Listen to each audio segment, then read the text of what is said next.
हमारे ट्राइबल इलाके, मुझे याद है एक सदस्यता अभियान के समय मैं हिमाचल में मेरा दौरा था, ये नड्डा जी के इलाके में,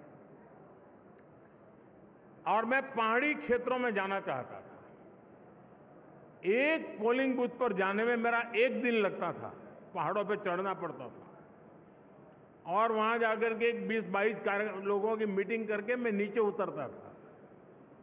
पूरा दिन मेरा चला जाता था, लेकिन मुझे आनंद होता था कि वहां कोई तो होता था जो पूछता था कि साहब ठंड बहुत है, पहले चाय पी लीजिए।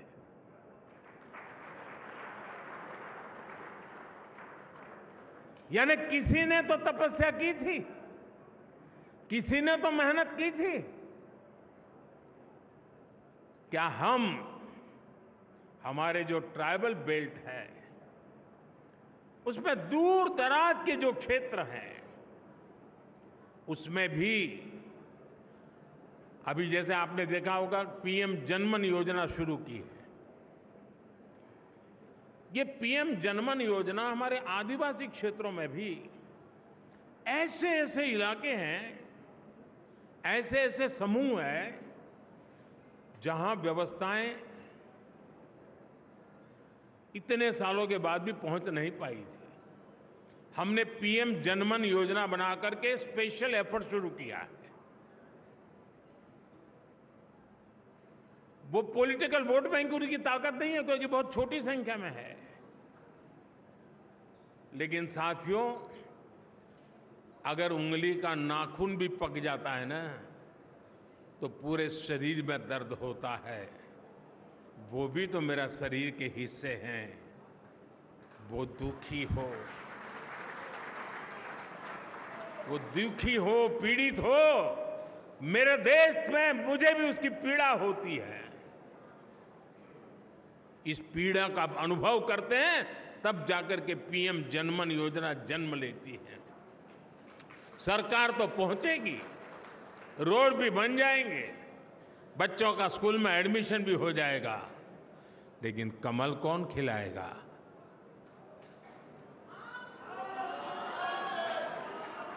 कौन खिलाएगा? और इसलिए साथियों हम इस प्रकार से फोकस करके इन समाजों तक हम पहुंच सकते हैं। क्या आज देश में वो लोग जिन्होंने 3-3, 4-4 पीढ़ी में पक्का घर नहीं देखा था, जिनका कोई अता पता नहीं था, वो झुग्गी झोपड़ी में जिंदगी गुजारते थे, वो फुटपाथ पे जिंदगी गुजारते थे, आज यहां तो कल वहां, ऐसा ही उनका बसेरा हुआ करता था। ऐसे 4 करोड़ परिवारों को हमने एड्रेस दिया है।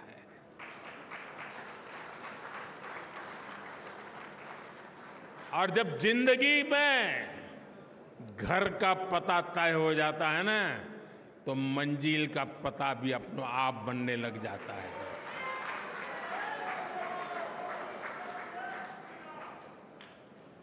जिनको घर मिला है, जिनकी जिंदगी में अब अपना एक स्थायी, पीढ़ियों के बाद 4-4, 5-5 पीढ़ी में कभी उन्होंने पक्के घर में जिंदगी नहीं गुजारी होगी, क्या ये मौका नहीं है दोस्तों उनके पास जाने का? लिस्ट लेकर के उनके पास जाना चाहिए कि नहीं जाना चाहिए? क्या उसको नहीं लगना चाहिए कि जिस कमल ने मेरे घर की दीवारें बनाई हैं उस कमल को मैं अब दिल के अंदर जगह दे दूं? ये भाव उसके अंदर पैदा नहीं हो सकता है? और इसलिए मैंने कहा कि हमारे लिए ये हमारा जो परिवार का विस्तार है, वो विस्तार अपने आप को फैलाने का है ऐसा नहीं है, अनेक लोगों को अपने आप में समाने का है, हमारे भीतर समाहित करना है, हमारे सुख दुख का साथी बनाना है। और तब जाकर के एक ऐसा भाजपा परिवार पूरे देश में निर्माण होता है जो राष्ट्र के सपनों को पूरा करने के लिए एक कैटलिक एजेंट के रूप में बहुत बड़ी सेवा कर सकता है। और इसलिए साथियों, इस सदस्यता अभियान को एक पवित्र कार्य मान करके हमने करना चाहिए। और जब कोई व्यक्ति सदस्य बनता है ना, जैसे कोई नया बच्चा स्कूल जाता है तो माँ बाप कैसा माहौल बनाते हैं, तिलक करेंगे, मिठाई खिलाएंगे, अच्छे कपड़े पहनाएंगे, उसी भाव से सदस्य बनना चाहिए। और मुझे अच्छा लगा, आज मुझे इस वातावरण में सदस्य बनने का मौका मिला। उत्सव के वातावरण में मैं सदस्य बन रहा हूं। हम भी सदस्यता अभियान को उत्सव में परिवर्तित करें। सामने वाला हमारे परिवार में जुड़ रहा है, मतलब हम बड़े गौरव अनुभव कर रहे हैं कि आप हमारे यहां आए। हमें ये भाव नहीं लाना चाहिए कि हमने उपकार किया है तुम्हें मेंबर बना के। नहीं, आपने देश हित के लिए आगे आए हैं, हमारे लिए गौरव की बात है। आप हमारे एक साथी बन गए हैं जीवन में, इससे हमें और क्या धन्यता चाहिए।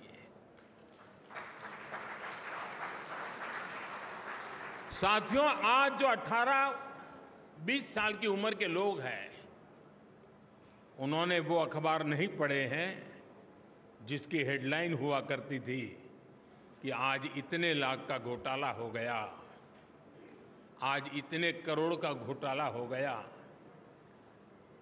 आज ये हो गया, ये हो गया, ये हो गया।